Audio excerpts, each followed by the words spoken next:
और कांग्रेस की सरकार ने किस तरीके से देश को अपनी कुर्सी बचाने के लिए, अपनी सरकार बचाने के लिए इमरजेंसी में धकेलने का काम किया।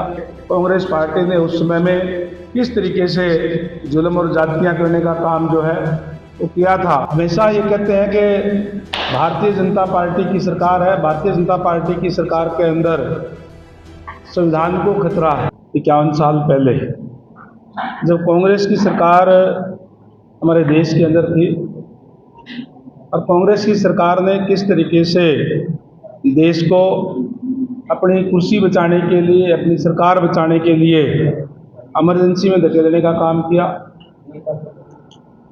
संविधान को की धज्जियां उड़ाने का काम किया। और आज हम जो 25 जून है, क्योंकि 25 जून 1977 को 1975 को इमरजेंसी लगी थी और उसको हम काला दिवस के रूप में मनाते हैं, उसको याद करते हैं कि किस तरीके से प्रजातंत्र का गला घोंटा गया, किस तरीके से जो सभी विपक्षी नेता थे उनको जेलों में डालने का काम किया गया। और आज कांग्रेस के लोग हमेशा ये कहते हैं कि भारतीय जनता पार्टी की सरकार है, भारतीय जनता पार्टी की सरकार के अंदर संविधान को खतरा है, जबकि संविधान की जो धज्जियां उड़ाने का काम किया, लोकतंत्र का गला घोंटने का काम जो किया वो कांग्रेस के समय में किया गया।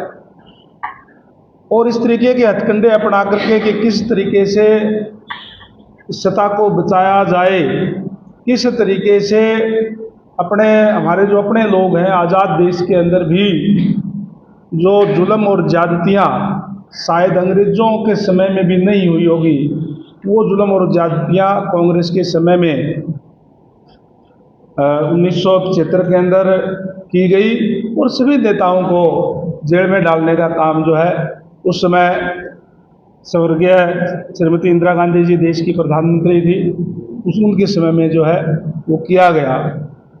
हम उस समय को याद इसलिए करते हैं कि जो पार्टियां आज ये कहती है कि हम संविधान बचाने का काम कर रहे हैं, हम संविधान का सम्मान करते हैं, और किस तरीके से आज राहुल गांधी जी, जिस तरीके से हमने देखा कि लोकसभा का जब चुनाव था तो संविधान की प्रतियां हाथ में लेकर के और उन्होंने ये भ्रामक प्रचार फैलाने का काम किया कि भारतीय जनता पार्टी आएगी तो संविधान खतरे में आ जाएगा।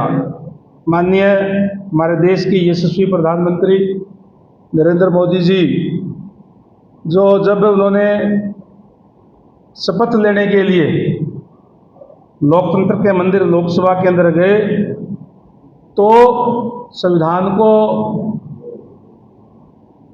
नमन करके, संविधान को माथे से लगा करके उन्होंने शपथ लेने का काम किया।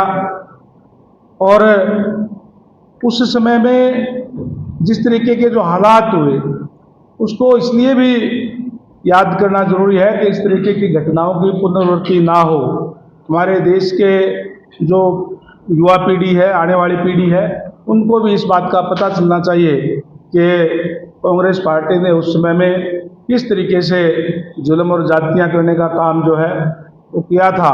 हम आज उसकी निंदा भी करते हैं और हम विशेष रूप से जो युवा पीढ़ी है उनको हमारे इतिहास का पता होना चाहिए, इसलिए इस बात का इस जून के महीने में, क्योंकि जो हमारे इतिहास में जिस तरीके से अभी अध्यक्ष जी कह रहे थे जो काला धब्बा एक रहा है उसको इसलिए याद करते हैं कि इस तरीके की चीज़ों को अभी पुनरावृत्ति जो है वो ना हो सके। और आज माननीय नरेंद्र मोदी जी के नेतृत्व के अंदर देश निरंतर आगे बढ़ रहा है। देश का गौरव जब से माननीय प्रधानमंत्री जी प्रधानमंत्री बने हैं तब से विश्व पटल पे जो है वो बढ़ाने का काम किया है। जो विजन आज माननीय प्रधानमंत्री जी का जो है कि 2047 जब आएगा तो देश विकसित राष्ट्र होना चाहिए। आज हम सब मिलकर के सभी देशवासी जो प्रधानमंत्री जी जो भी आह्वान करते हैं उसको बात को मानते हुए एकजुट होकर के आज देश लगातार आगे बढ़ रहा है। और मैं समझता हूँ कि निश्चित रूप तौर से जो मोदी जी कहते हैं वो पूरा करने का काम करते हैं। निश्चित रूप से हमारा देश जब 2047 आएगा और जिस गति से बढ़ रहा है, मैं समझता हूँ कि वो लक्ष्य मोदी जी के नेतृत्व में पहले ही जो है हासिल करने का काम आज देश जो है वो करेगा। भारतीय जनता पार्टी की सरकार है और भारतीय जनता पार्टी का टारगेट है जीरो टॉलरेंस, किसी प्रकार का भ्रष्टाचार ना हो। लेकिन इसमें भी कोई आवश्यकता नहीं है कि भ्रष्टाचार की जड़ें बहुत गहरी हैं। और जब कांग्रेस के समय में या पूर्व की सरकारों के अंदर किस कदर भ्रष्टाचार होता था, हर रोज नए नए घोटाले आते थे। आज चाहे वो ऑफिसर्स की पकड़ने की बात हो, किसने किया? सरकार ने किया। सरकार ने उस पर बंदिशें लगाने का काम किया है। आज समय के साथ साथ डिजिटल हर चीज़ का करते हुए सरकार ने उसको जो भ्रष्टाचार है उस पर अंकुश लगाने का काम किया है। लेकिन कोई भी चीज़ को अगर समाप्त करना हो तो बहुत समय लग जाता है।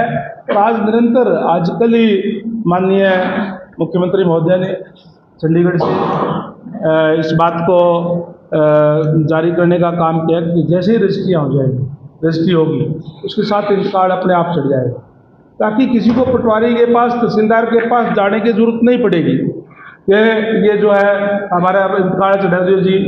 कहीं जो है वो तहसीलदार पैसे मांगता था, कहीं पटवारी पैसे मांगता था। ये हालात हमारे सामने होते थे, हम सारे उससे दो चार होने वाले हैं सारे के सारे जो लोग निरंतर उनका सामना करने का लिए हमने देखा है। और इसीलिए उनको इन चीज़ों को बंदिशें लगाने के लिए, इन चीज़ों को समाप्त करने के लिए लगातार प्रयास किए जा रहे हैं। और आज चाहे वो टेंडर प्रक्रिया की बात हो, पहले जो है किस तरीके से किया जाता था, आज ऑनलाइन करके पोर्टल के माध्यम से अपने घर बैठे हुए कोई भी टेंडर भर सकता है और तो बिल्कुल ट्रांसपेरेंसी के साथ है। किस तरीके से इस देश के अंदर, इस प्रदेश के अंदर नौकरियां बेची जाती थी, आज कोई कह सकता है क्या नौकरियां पैसे में मिलती है? ये हमने यहाँ देखा है कि पहले पता लग जाता था कि ये तो एमएलए का रिश्तेदार है, ये मंत्री का रिश्तेदार है, ये पैसे वाला आदमी है, वो लगता था। आज गरीब लोगों की नौकरी लग रही है ना। धीरे धीरे सही समय लगता है, लेकिन ये पूरी कमिटमेंट है, ये संकल्प है हमारा कि भ्रष्टाचार को जड़ मूल से समाप्त करेंगे।